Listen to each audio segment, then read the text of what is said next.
Number one top risk for Eurasia Group in 2015 was the politics of Europe. The notion that we had finally gotten past the teeth of the Eurozone crisis, but the politics of Europe were looking only worse.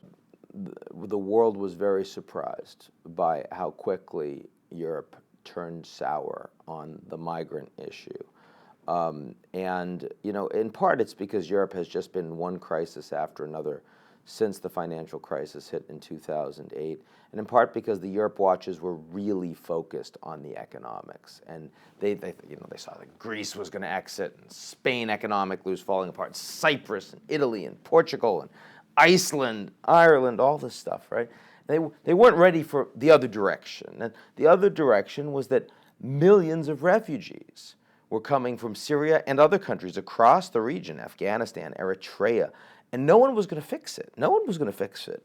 And the idea they were going to just stay in countries like Iraq and Lebanon and Jordan, even Turkey, where they didn't have the economic benefits, was just foolish. So I think that it should have been obvious. I mean, if there were lots of market participants that were looking at political science as a driver, they would have recognized that the politics of Europe was like head and shoulders above anything else, the top risk for 2015.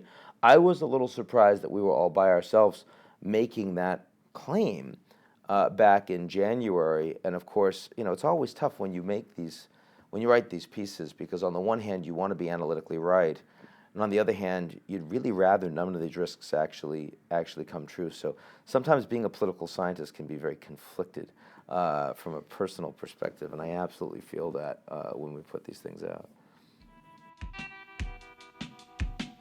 If you tune back on January 4th, you will have a full report. I look forward to talking to you.